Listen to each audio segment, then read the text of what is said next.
nós desejamos continuar aqui na nossa temática sobre o Espírito, a pessoa do Espírito Santo e a sua obra.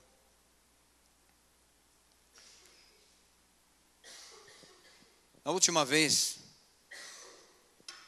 que estive compartilhando aqui com os irmãos, nós, baseados em Gênesis 24, nós falamos ali a respeito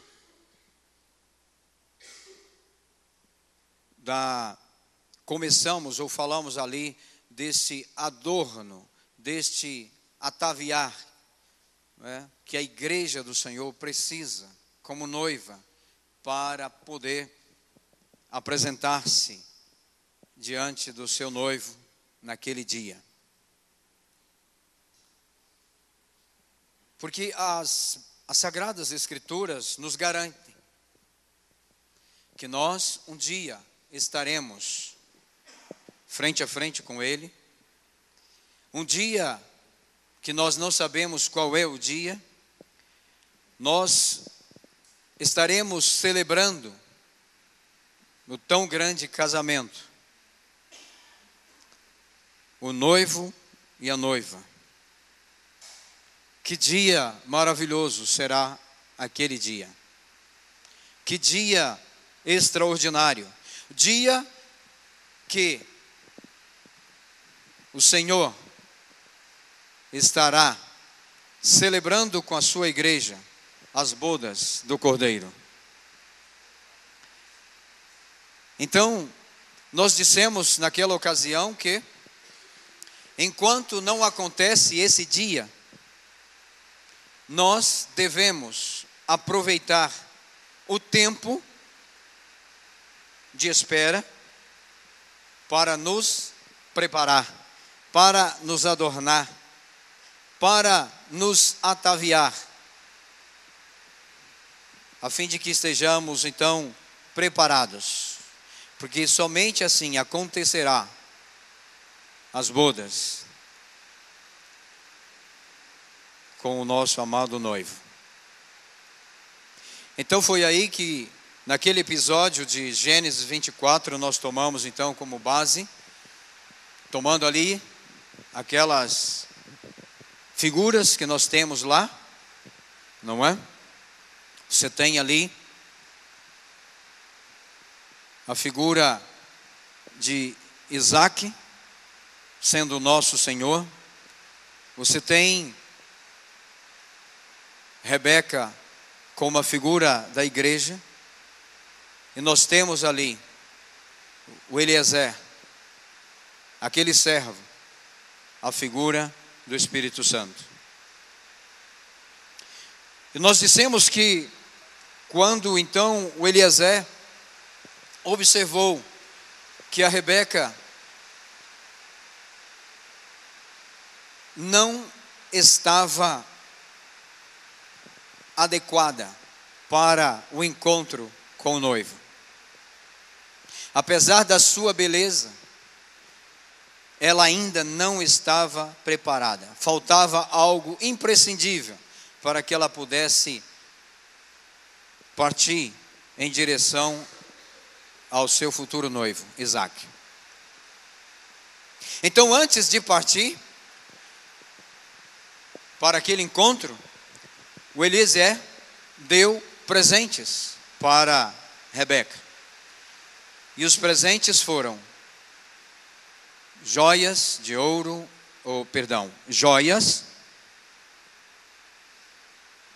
prata, vestidos. Exatamente, ele deu ouro e prata e vestidos. Nós sabemos que o ouro fala da natureza do Senhor. Nós sabemos que a prata fala da redenção em Cristo Jesus. E nós falamos também das vestimentas, que são a vestimenta da justiça, não é? É a justiça de Deus que Ele colocou sobre nós. E assim como Rebeca, nós dissemos que a igreja também não está adequadamente preparada. Assim como Rebeca estava, a igreja não está devidamente adornada. Mas ela está sendo preparada para aquela grande celebração. Então, nós dissemos também que todo o preparo que a noiva precisa provém do Espírito Santo. Amém? Então, até aqui, um breve resumo para situar os irmãos e talvez aqueles que não estiveram. Então, está situado do que nós estamos falando. Então, daqui por diante, desejo então continuar a respeito deste assunto. E aí nós dissemos que então, todo o preparo, todo adorno que a igreja precisa para o encontro com seu noivo, provém do Espírito Santo. E aí nós dissemos que este adorno, não todos, não posso dizer que todos estão alistados, mas lá estão alguns. Foi quando nós dissemos sobre o texto de Gálatas 5, 22 e 23. E você sabe muito bem, lá está descrito, né? Mas o fruto do Espírito é amor, gozo, paz, a longanimidade, benignidade, bondade, fidelidade, mansidão, domínio próprio. Contra estas coisas não há lei. Não é isso que está lá? Então, aqui estão alguns adornos. Aqui está alguns atavios que a igreja precisa, ou que a igreja necessita cultivar mais e mais. E esta obra só pode ser feita pelo Espírito Santo. Esta obra é a obra do Espírito.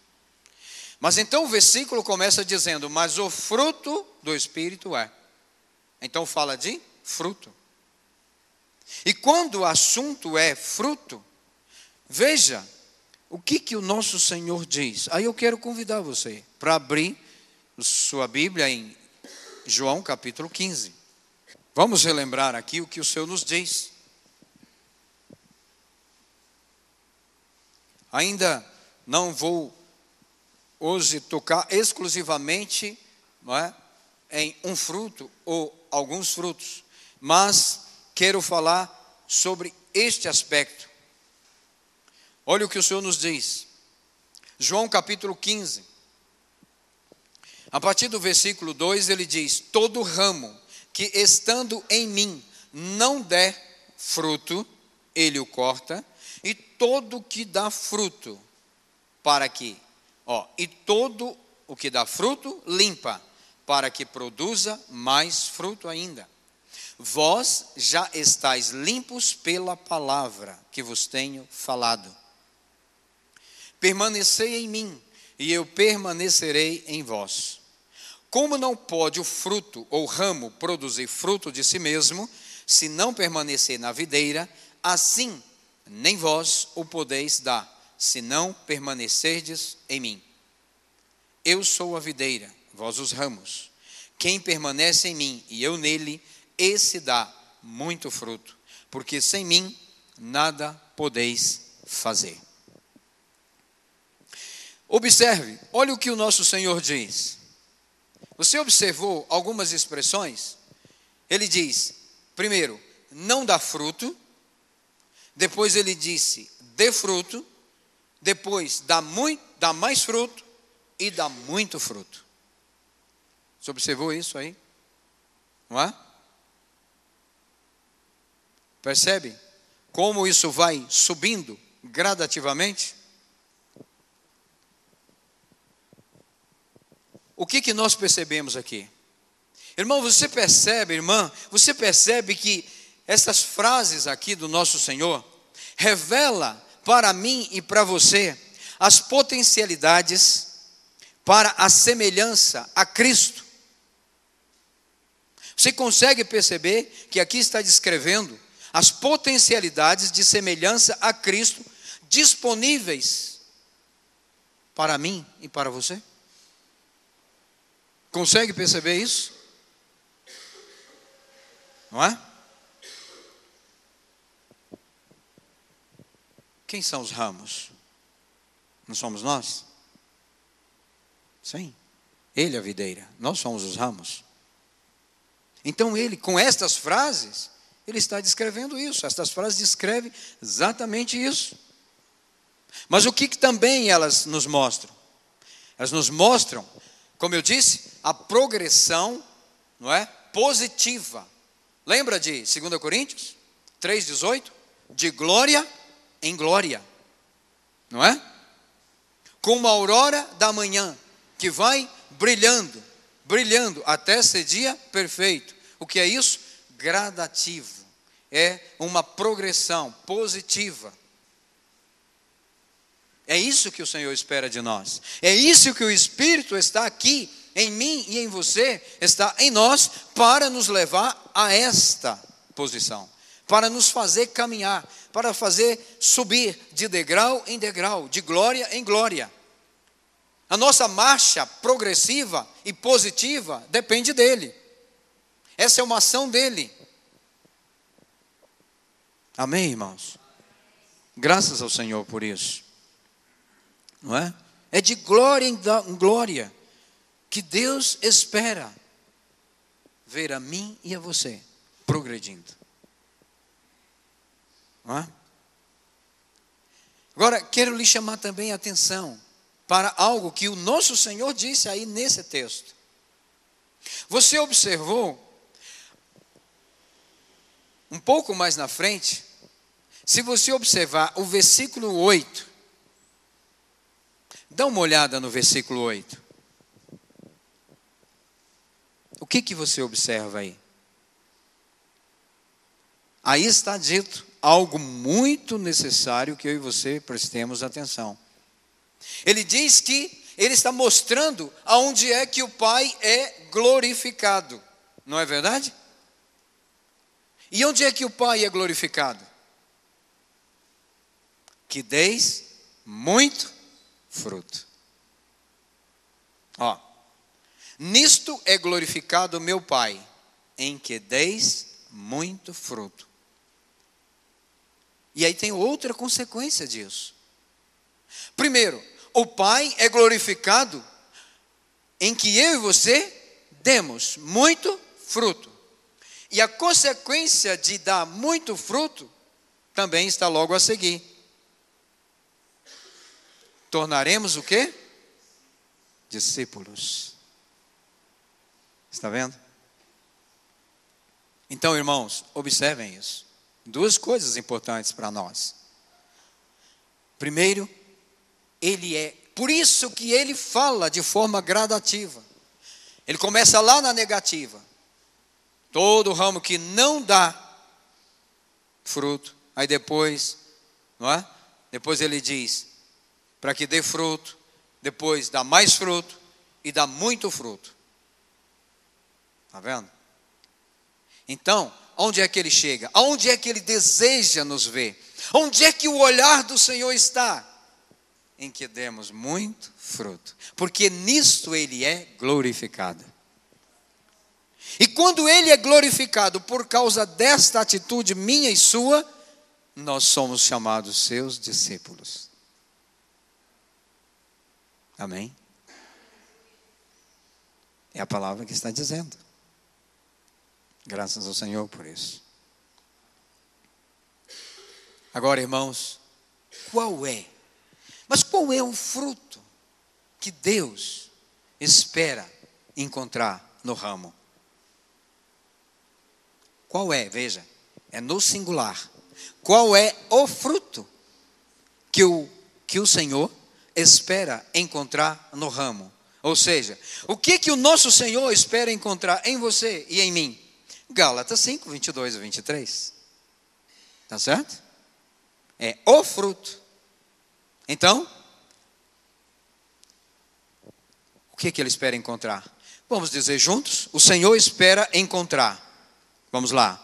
Amor, gozo, paz, longanimidade, benignidade, bondade, fidelidade, mansidão, domínio próprio.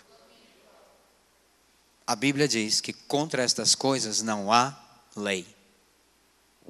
Esse é o fruto que o nosso Senhor espera encontrar em nós.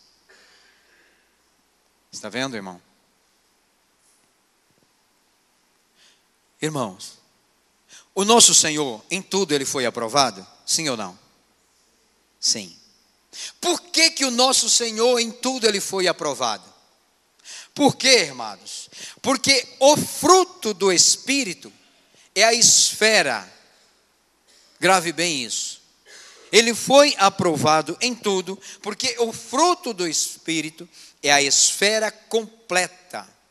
É a esfera completa e simétrica do seu caráter. Do caráter do nosso Senhor. E nesse caráter do Senhor não há nenhuma falha, não há exagero, não há nada faltando, não há nada sobrando, não há nada em excesso. Tudo na medida. Percebe? Por que que o nosso Senhor foi aprovado? Por quê? Aí está. O fruto do Espírito e a esfera completa e simétrica.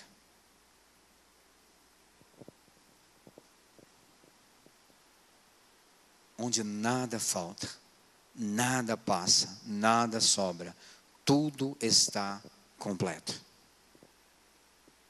Tudo. Observe, irmãos, não é como nós temos ainda, ouvimos aqui e acolá, de forma errônea, nós ouvimos pronunciar os frutos do Espírito. Não é os frutos do Espírito, é o fruto. É o fruto. É apenas, vou simbolizar, é como se é um cacho, tá certo? Vamos pegar um cacho de uva com 9,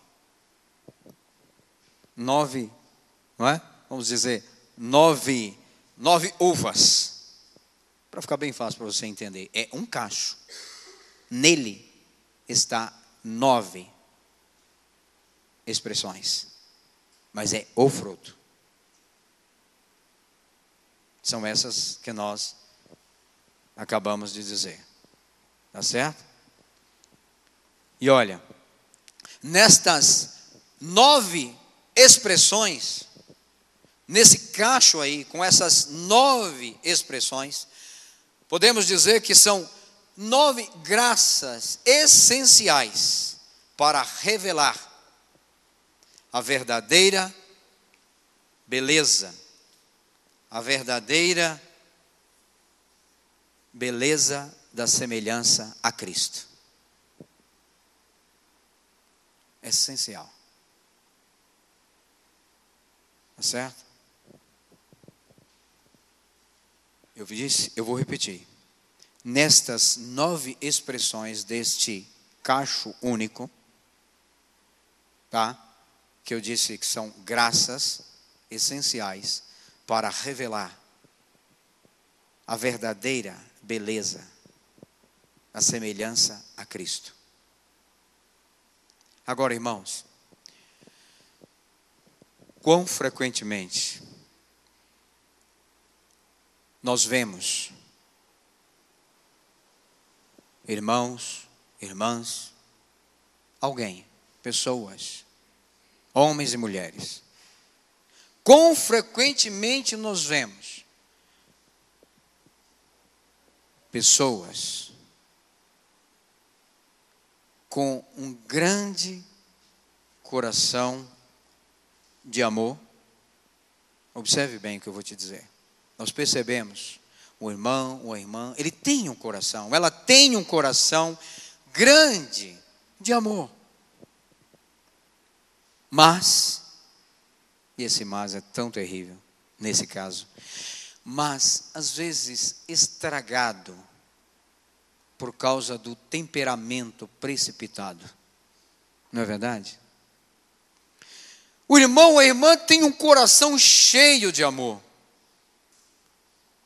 mas tem essa deficiência, tem esse estrago por causa da precipitação nesse o temperamento precipitado. Existe amor, sim, mas falta o autocontrole, falta tempero, temperança. Olha aí, outro fruto. Não é? Ou também nós vemos pessoas que apresenta grande longanimidade. Ou seja, apresenta uma paciência, vou dizer, esticada. Não é? Mas, na sua expressão facial, é tão tristonha, tem um semblante tão triste. Você já viu pessoa assim? É longânima. Ela tem paciência para andar com você, para suportar muitas coisas. Mas o semblante é triste. O semblante não expressa esta longanimidade. Estão entendendo, irmãos? Está claro isso? Lembra que eu disse que são as 9 graças, são essenciais para apresentar a verdadeira beleza da semelhança a Cristo. Porque em Cristo nós temos tudo isso aqui, sem falha, na medida. E agora estou falando de pessoas. Tem esse fruto, ou esses frutos, mas olha, apresenta uma deficiência. Se uma pessoa é longânima, se uma pessoa é cheia de amor, e não tivesse esses estragos, que maravilha. Está vendo por que o Espírito precisa trabalhar esses adornos em nós? Não é?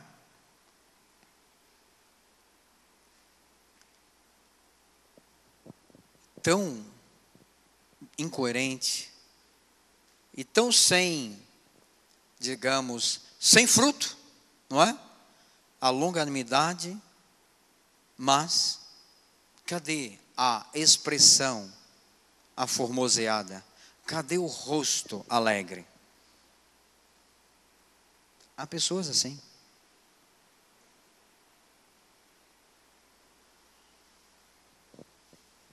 Ou seja, parece que é uma coisa tão incoerente de alguém que apresenta esse fruto tão extraordinário do Espírito, mas parece que ela própria em si não está feliz, ela não vive contente, ela não vive esta expressão.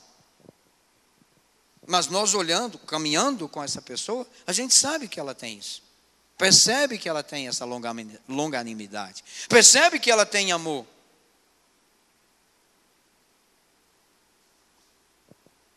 Não é?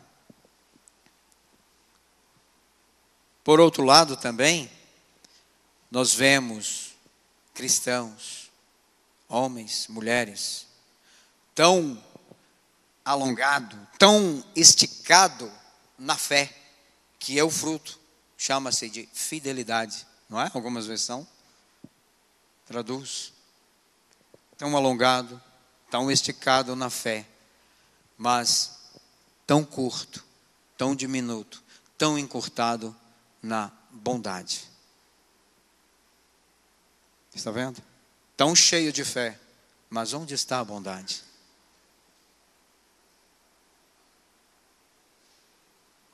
Percebe? Que diferença do nosso Senhor. Ele, eu disse que ele não tinha nenhum excesso. Nada faltava, nada sobrava. Por quê? por causa do fruto do Espírito atuando profundamente na sua vida. Amém, irmãos? Amados, eu concordo plenamente com a nossa irmã Ruth Paxson. Ela disse que a vida cristã é uma vida de poder sobrenatural. Você concorda com isso? Eu vou repetir. A vida cristã é uma vida de poder sobrenatural.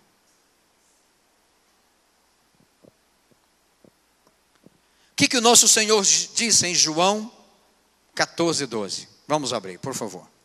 Volta só uma página aí. João 14:12.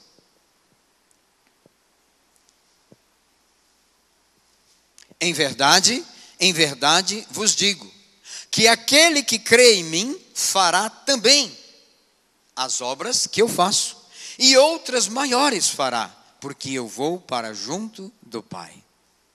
Aleluia. Está vendo? Irmão, você, irmã, você já se deu conta disso?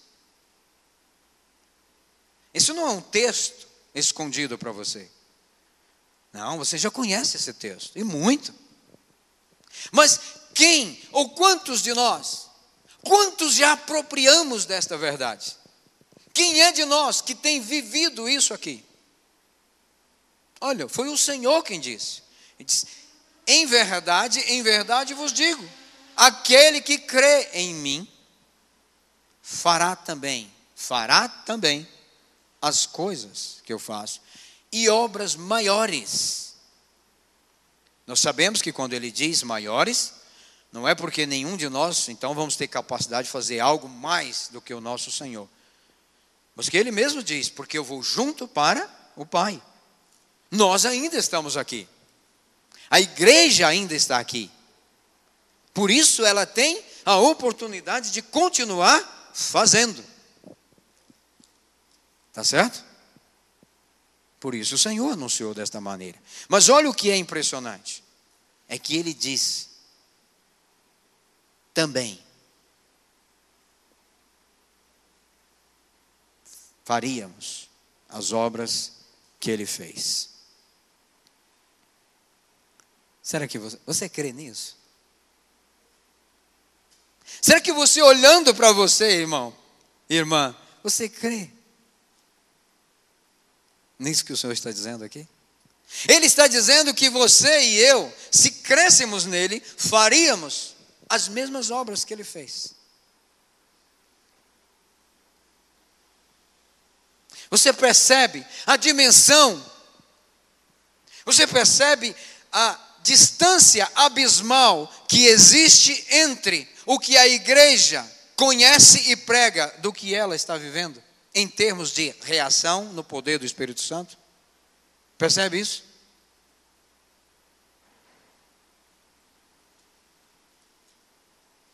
Por que a igreja está como está? Está vendo? Por quê?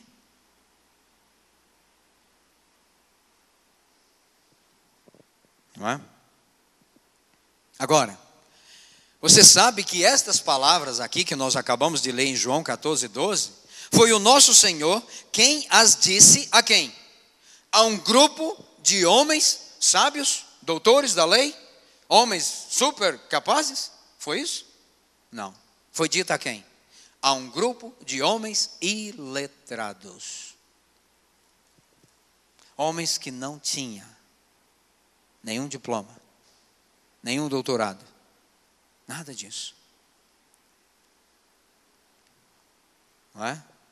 E você sabe muito bem que entre estes iletrados, estava um homem chamado, não é? Aquele todo impetuoso, aquele precipitado, aquele velho pescador, provavelmente queimado de sol a sol, um homem bruto, sim, não é? Quem sabe abatido até pelo mau tempo. Vocês sabem de quem eu estou falando? Eu estou falando de Pedro.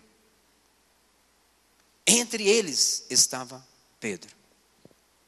Não é? E eu e você não temos nenhuma dificuldade para afirmar que, provavelmente, se fosse nos dias de hoje, Pedro seria facilmente reprovado para admissão em qualquer um destes colégios aí que promove alguns testes de aptidão. Provavelmente ele seria reprovado, não é? Seria. Esses colégios modernos que nós temos hoje, Pedro nem passava perto. Ele seria reprovadíssimo. Muito mais, Pedro seria também reprovado em qualquer teste de seminário para entrar e fazer um curso de teologia. Ah, ele seria. Com certeza. Ele ia ser reprovado.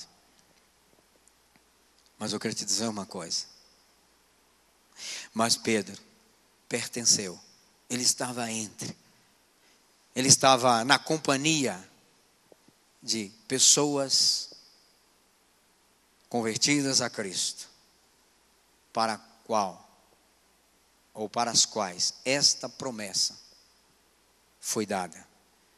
Esta promessa, o nosso Senhor havia pronunciado. Pedro estava entre eles. E foi cumprida, olhe bem, foi cumprida de forma maravilhosa na vida dele, quando Pedro pregou o seu primeiro sermão. E ele levou ao discipulado verdadeiro, simplesmente 3.000 almas. Amém? Por que Pedro fez isso? Por que isso aconteceu na vida de Pedro?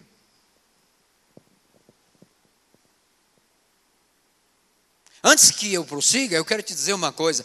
Este poder residente na vida de Pedro está disponível para você e para mim.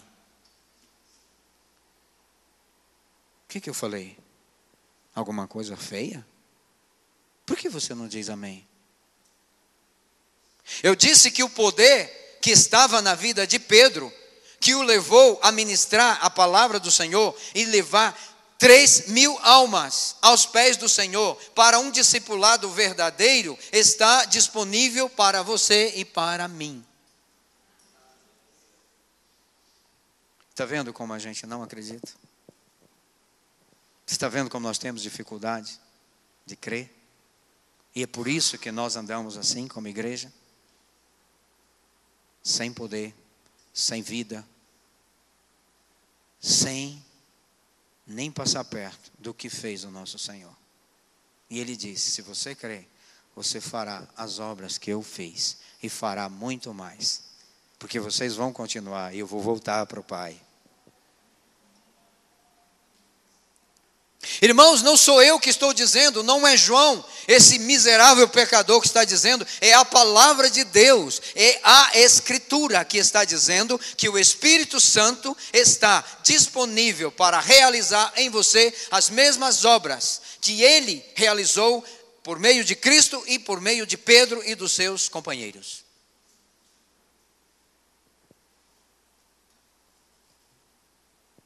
É Ele quem está dizendo. São as Escrituras.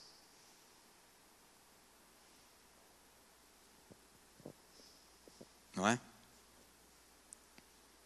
Agora, por que Pedro fez isso? Por que através dele, aquele povo ao ouvir a palavra, gritaram desesperados, que faremos nós?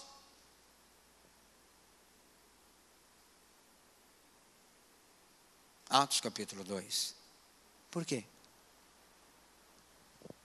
Será que foi o poder do intelecto? Não, não foi. Não foi um poder do intelecto. Será que foi o poder do discurso eloquente e persuasivo? Foi isso? Também não. Ou quem sabe ainda, será que foi por causa do conhecimento sólido, seguro, firme? Foi isso? Também não. E muito menos o poder da vontade dominante. Nada disso. Não foi nada disso.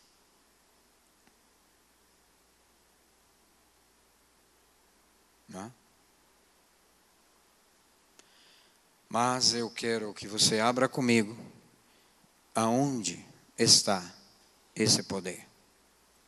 O nosso Senhor revela claramente o segredo do poder que havia em Pedro. Você já sabe de cor, mas vamos lá. Atos, capítulo 1, versículo 8. Aí está.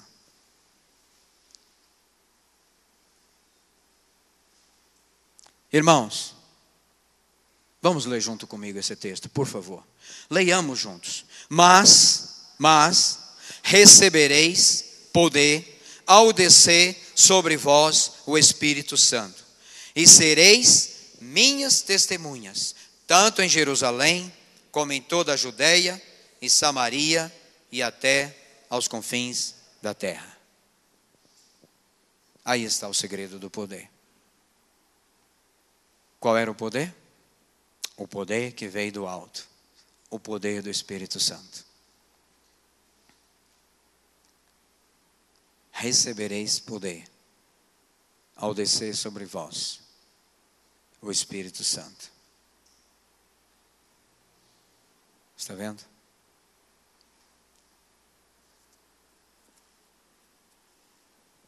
Então você consegue agora entender por que é que nós não podemos avançar em nada, realizar nada que satisfaça o Senhor, se não for por meio do Espírito Santo. Você consegue admitir esta situação?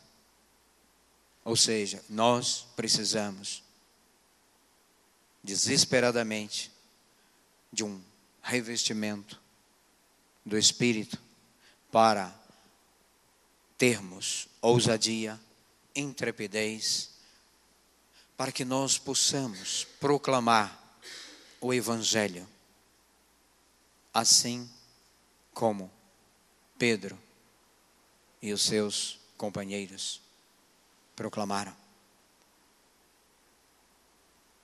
Você concorda com o que o Senhor está dizendo em João 15?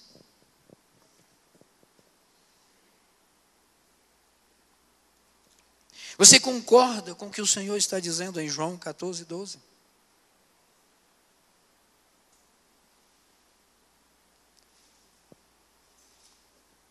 O poder para fazer as mesmas obras e até maiores não é o poder que resiste ou que reside em algo humano. Nada disso. Nenhuma capacidade humana, nada de intelecto, nada de persuasão, nada disso. Ao contrário de tudo isso, é o poder de Deus. E o poder de Deus é o Espírito Santo que está completamente à nossa disposição quando nós nos rendemos totalmente a Ele.